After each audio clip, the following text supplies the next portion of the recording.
de la virtud en general. Este texto nos habla de las virtudes y el tipo de virtudes y después nos da como un contexto y un panorama general en cómo nosotros podemos aplicar el concepto de estas virtudes en la realidad de cada uno de nosotros. Bueno, primero tenemos el concepto de virtud intelectual, que es el nacimiento y el desarrollo de la enseñanza, experiencia y tiempo de esta virtud.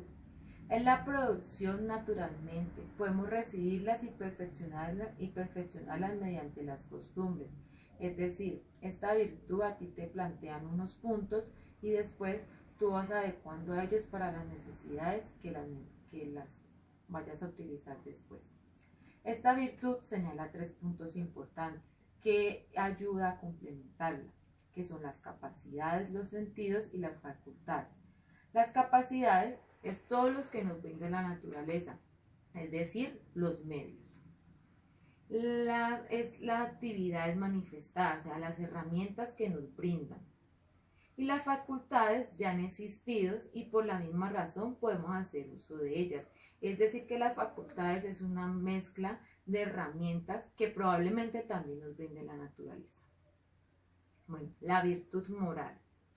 La virtud moral es el resultado de la costumbre, pero a diferencia de la virtud intelectual, es que ésta no surge naturalmente. Es decir, ¿por qué? Porque nada natural puede ser modificado por el hombre ni por la costumbre. Esta es la gran diferencia entre la virtud moral y la virtud intelectual.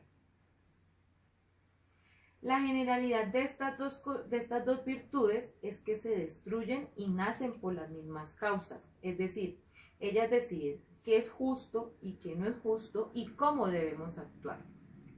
Lo justo es según la conducta con los demás, es decir, el modo de ser, actuar pero siempre con la recta razón. Obviamente teniendo tus criterios como tú pienses, pero debes de seguir unas pautas. Otra cosa es realizar determinados actos, como lo venía diciendo, siempre y cuando no altere la vida de las demás personas. Y los hábitos se ajustan a las diferentes situaciones, o sea que los hábitos sí se pueden ajustar a las situaciones, más que los actos siempre se deben llevar por la razón. La actuación de los seres humanos es 3 etapas. El temerario es el ser al cual no le teme a nada o sencillamente se cohíbe de las cosas. El desenfrenado es el que malogra la moderación y la valentía. Es el defecto y el exceso, es decir, es el término medio. El insensible es el que simplemente le da igual a enfrentarse a circunstancias críticas en la vida, o así lo demuestra su situación. El placer y la tristeza juegan 2 papeles muy importantes, porque estos 2 sentimientos nos reflejan cómo debemos actuar, depende de la virtud. Es decir, uno puede ser moderado si se abstiene a los placeres físicos y se complace con la abstinencia. Valiente si afronta los peligros con alegría y cobarde si afronta estos peligros con tristeza. Hay una diferencia entre estas 2, que es el arte y las virtudes. El arte son las obras en sí mismas porque cumple ciertas condiciones, es decir, esas obras no se pueden modificar porque sencillamente cumplen con las condiciones que para ellos es arte.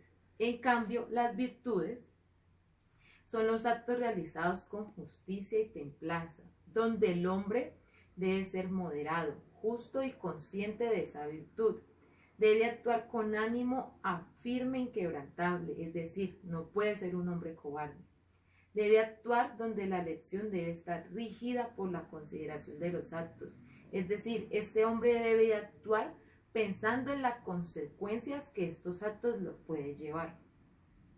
En conclusión,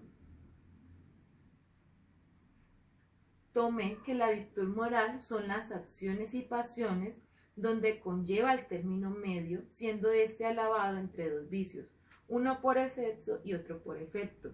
Es decir, la virtud es ese término medio de una persona, donde siempre debemos apuntar a este término medio. Es cosa difícil porque obviamente siempre nos vamos a dejar llevar por el placer, que posiblemente pueda ser el exceso. Entonces, debemos escoger lo que menos nos afecte la virtud, es decir, no llegar al término medio, pero siempre tomar una decisión menos dañina que la otra.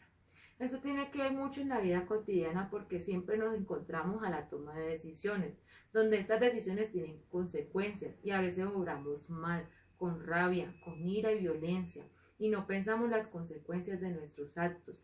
Ahí estaríamos yéndonos al punto del exceso, donde simplemente no controlamos estos actos y allí estamos haciendo muy mal. Por eso debemos siempre pensar las consecuencias